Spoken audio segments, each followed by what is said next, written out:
Hi, my name's Sofia, and I'll be talking about Parsha Bo. To give a quick summarization of Parsha Bo, God brings the final 3 plagues down on Egypt. The Jews leave not Israel. They leave Egypt, and they receive their commandment of observing Passover. So after God set the 7 plagues on Egypt, Paro's servants, they finally said to him, they're like, hey man, like, what's going on? How long are you going to continue this for? Like, why don't you send out the Jews so that they can serve their God? Do you not see everything around you being destroyed by all these plagues?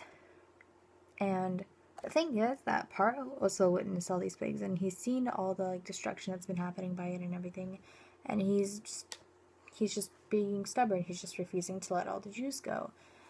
And so Paro's servants are waiting upon his hands and feet. They're like, they totally understand that if the Jews are not freed, that all of Egypt and its inhabitants will be totally, completely destroyed.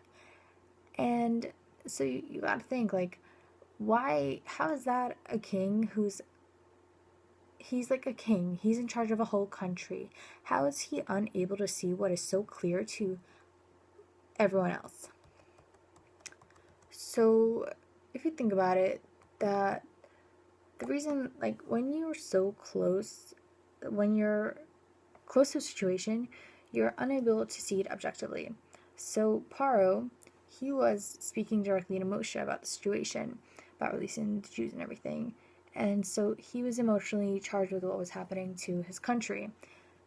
Paro, like many of us, like every human out there, when we get when we're too close to something in our own lives, we have that misguided belief that since we feel we know this situation the best, that we're also in the best position to know what should be done in that situation, and therefore we won't listen to anyone else's ideas or opinions on how to solve the problem or situation that you're in. It's like when you get sick or something and you're like, don't worry, you don't go to doctor, I know how to take care of myself, no need for a doctor, and then you end up in the hospital, you're dying. Kidding. Joking. No. But sometimes it's not always up to your best opinion to judge the situation based on your own personal knowledge just because it's something you technically know. Basically, it all comes down to objectivity. So whenever someone is emotionally immersed in something, then by definition, they have very little or basically no objectivity. So, for example, if you ever know someone who's involved in an unhealthy personal relationship, but they've failed to see how detrimental it was to them. For example, you have a friend and she's a boyfriend, and her boyfriend doesn't respect her so much. And you go up to your friend and you kind of point it out to her. You're like, hey, your boyfriend doesn't respect you so much. What's up with that? And she's like, what are you talking about? He respects me so much. He loves me so much. He brings me chocolate. He tells me how much he loves me and how beautiful I am and how great I am.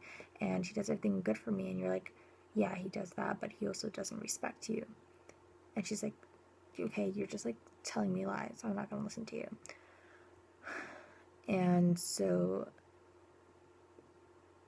when you justify being closed-minded to any other opinions, you embrace the notion that no one knows the person like you do. Your friend doesn't, she knows her boyfriend best. She knows if he doesn't respect her. And that's exactly why she can never be objective or act rationally in her situation. So when anyone is so close to the situation, they lose the larger picture and cannot see clearly.